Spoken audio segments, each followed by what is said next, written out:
Эрчүүд яагаад муу эмэгтэйг хайрладаг вэ гэсэн номныхоо бас нэгэн тоймыг өргөх гэж байна. За, эр хүн өөрийгөө эр хүн гэдгээ байнга мэдэрч авахыг хүсдэг.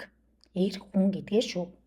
За, нэгэн бүсгүй шинэ найз залуутайгаа цэцэрлэг дотор байсан могоог хэрхэн алсан тухайгаа ярьж маш том алдаа гаргасан байна. Могоо алсан гэдэг чи одоо юу гэж байгаа юм бэ? Яаж тэрвэ гэж залуу нь асууж л дээ. Хариуд нь нөгөө хүүхэн маань хүрцний тусламжтайгаар тэрмүү могоог тасдаж хайсан да гэд хэлжээ. Энэ бүхнийг сонсон найз залуугийн царай нь хуваа цайсан гэв. Тэгээд бүтэн оройч нь тийм царайтай явсан гэсэн шүү.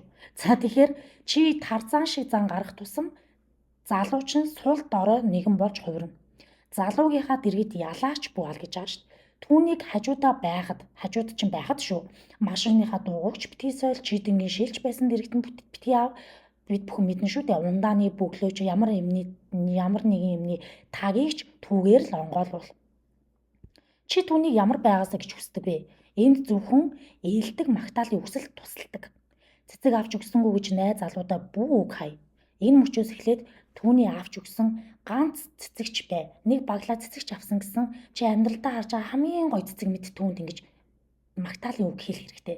Үнэхээр их баярлаа. Ямар гоё цэцэг вэ энэ гэх мэтчлэн тий. За, чамайг үнэтэй ресторанд оруулсан ч вэ, цөөн удаа оруулсан ч вэ, одоо тий ямар ч ресторанд оруулаад хамтдаа хоолнд орсон ч вэ, ямар гайхамшигтай ресторан бэ? Та үнэхээр гоё тансаг байна. Үнэхээр хоолнд таалагдлаа гэж түүнийг бас магтах хэрэгтэй. Магтаалын үгийг харамгүй урсгах хэрэгтэй. Эр хүн чамайг баярлуулах тусам ахиад чиний төлөө чамайг баярлуулах үйлдэл хийхийг хүсдэг. Тэд магтаал сонсохыг хүсдэг. Энийг бид маш сайн мэддэг байх ёстой. Түүний эмзэг мэдрэмтгий өөртөө итгэх итгэлийн мэддгийн хувьд бусад хүний дэргэд хайртайгаа жинхэнэ эр хүн гэдгээ мэдрэхт нь тусалж байх хэрэгтэй. За, тэгэл ямар нэгэн ресторанд орсон ч вэ, зохион байгуулагчтай уулзаж одоо захиалга энэ төр өгөхийг түүнд даатгах хэрэгтэй. Чи өмнөр нь орж заавал гүгээд авах шаардлага ердөөсөө байхгүй. Хэрвээ залууч нь чамайг мөрөөдлийн бүсгүүн гэж бодож чамд ханддаг л бол бүх эрх мэдэл чиний гарт байна гэдгийг байнга санах хэрэгтэй. Эмэгтэйлэг байх нь өөрөө маш хүчирхэг зүйл гэдгийг санаарай. Манай бүсгүүчүүд. Эрчүүд дэлхийн ертөнцийг захирч байгаа бол бүсгүүчүүд эрчүүдийг захирч байдагт гол утга учир нь байгаа юм. За, тэгвэл ихэнх залуу бүсгүүчүүд романтик байдал дуртай гэдгийг мэдэж байдаг. Ихэнх залуучууд те бидний юун дуртай вэ гэдгийг сайн мэддэг шүү дээ. Яг үүнтэй адилхан эрчүүд эрх мэдлийг гартаа хатах дуртай байдгийг бүсгүүчүүд бид нар харин сайн ойлгодог. Тэр мэдрэмжийг төрүүлж байгаа бүсгүүчүүдэд тэд зүгээр тос шиг хайлж урсна.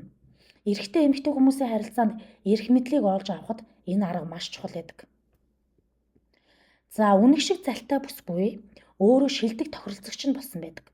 Хөдөлмөрийн зах зээл дээр одоо орчин үед гэх юм бол бүсгүүчүүд өөрийн гэсэн байнгын ажилтай болсноос хойш эрчүүдийн хэрэг багассан гэж ярьдаг штеп. Өгнөө үед бол одоо бүр онлайн орчин хөгжчихсэн хүргэлт зэрэг гээд эрэгтэйчүүдийн хийдэг ажлыг бол нэлээд хөнгөвчилж өгсөн байдаг. За, хэдийгээр тэд бүсгүүчүүдийн адилаар шаргуу ажилтдаг ч гэсэн гэр бүлд нь гэрээ эзний үүрэг роолыг нь багасгаж гэрээхэндээ зориулж хийсэн ажлыг нь хүмүүс үнэлэхгүй байгаа мэт санагддаг болсон байгаа юм. За, тэгвэл ажил хөдөлмөр дээр амжилт гаргаж байгаа бүсгүүчүүд хүч чадалтай төрсөндөө би бусдаас уучлахгүй шаардлагагүй гэж хэлэх нь олонтоо тохиолддог. Гэхдээ ингэж хэлээд магадгүй 7 хоногийн дараа яагаад сайн эр хүнтэй уулзахгүй байгаагаа тэд гайхшран боддог. Манай зарим нэг сингл бүсгүүчүүдэд маань танил сонсогдож байгааз. Учир нь сайн эрчүүд өөрийг нь ойлгодог бүсгүүчүүдийг л хүсдэг. За, эмэгтэй хүн бүгдийг хийж чаднаа гэсэн ойлголтыг бусдад төрүүлснээрээ явандаа чи бүгдийг нь хийдэг болчихдог. Залуутайгаа дөнгөж танилцаад байгаа бол яг энэ үед хийж байгаа зүйлстэй маш анхааралтай хандаж байх хэрэгтэй. Ирээдүйд дандаа хийхийг хүсэхгүй байгаа зүйлийг хизээч битгий эхэлж хийгээрэй. Хэрэв өдөр бүр хоол хийгээд байхыг хүсэхгүй л авал залуутайгаа танилцсныхаа дараагаас түүнд зориулж өдөр болгон хоол хийхээс зайлсхий. Хоол хүнсээ ганцаараа байнга цуглуулдаг байхыг хүсээгүй л бол хүнсний дэлгүүрээр гүйж түүндээ залууга дасгах гэсний хэрэггүй. Залууч нь чамд тохируулж ажиллаа зохицуулж байг л дээ. Хэрвээ чи яг ямар зан характер болоод ямар үйлдэл хийж ийн гэдгийг чинь энэ ихэнх үед залуучууд чамтай хэрхэн яаж харьцах вэ гэдгээрээ бүгднгийн тодорхойлж байдаг гэж та нар бодчих. За, эрчүүд их үедээ бүсгүүдээ сайхан сэтэл төрүүлэхийг хичээнэ. Бид бүгд мэдж байгаа шүү дээ. Тийм ч учраас тэд бүгдийг бүсгүйхээ яг хүсэлд нийцүүлж чармаадаг. Маш их хичээл зүтгэл гаргадаг да манай залуучууд нэрээ. За энэ л үед чи залууга сайн зүйлд нь сургаад өгөх хэрэгтэй.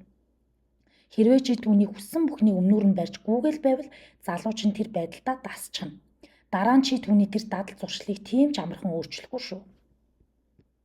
За залуу чинь чамайг өдрийн хоол эсвэл оройн хоолнд урьсан бол сайхан хэрэг.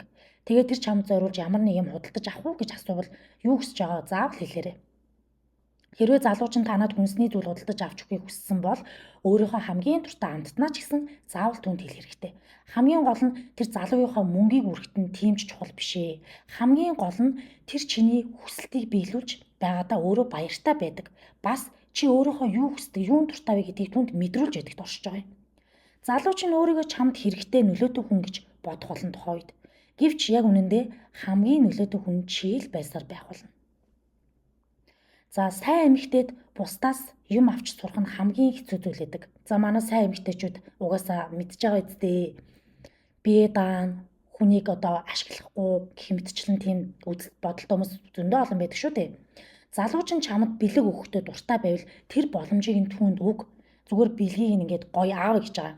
Учир нь тэр эр хүн учраас өөрийгөө чиний өмнө хариуцлага хүлээсэн гэж бодож байгаа юм. Муу эмэгтэй хизээч ирэх мэдлийг гартаа авах гэж тэмцдэггүй. Залуу нь бүгдийг мэдэж байгаа мэд сэтгэлдлийг түнд төрүүлж идэг. Тиймдээ ч тэдний харилцаа бат бөх тэр өөрийнхөө хүссэн залуугаасаа хүснээ авч чаддаг. За харилцааныхаа талаар хит их ярилцсанаар чи түүний хувьд нууц онцгой мэд байгаа болж бүр сонирхлыг нь бууруулах болно.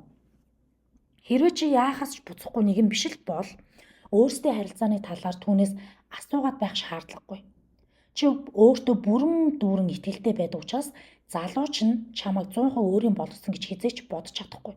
Чи 100% түүнийх биш байгаа цагт залуу чинь чиний харцны аясаар л хөдлөх болно. Хэлэх гэсэн зүйлээ цөөхөөр илэрхийлж чаддаг бүсгүүчүүдийг ирчүүд хүндэлдэг. Учир нь тэд өөрсдөө хоорондоо тэгжил харилцдаг. Муу эмэгтэй сайн эмэгтэйг бодох юм бол ирчүүдтэй маш амархан ойлголцдог. Цөөн хідүүгээр, тойруулалгүйгээр гол асуудлын талаар ярилцаж чаддаг байгаа.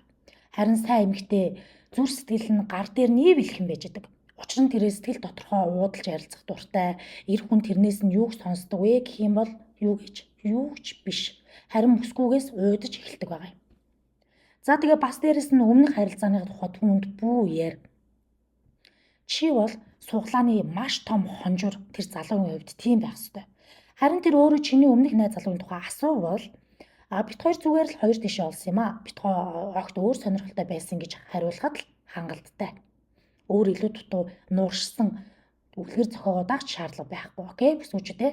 За бусад хүнд тийм ч хамаарлаггүй юмны тухай муу эмэгтэй ерөнхийд нь л ярьдаг. Хэр зэрэг нээлттэй байх ёстой вэ? Өөрийгөө буруу өнцгөөс бүү танилцуул гэж байгаа. Чи өөрийнхөө хөлийг одоо бүдүүн гэж боддог байлаа ч гэсэн энэ тухай түүнд хэлэх хэрэггүй. Өөрийнхөө гадаад үзмжний талаар бүр нэг ширхэгч муу зүйл эр хүний дэргэд байхдаа ярьж болохгүй бүсгүүчүүд окей.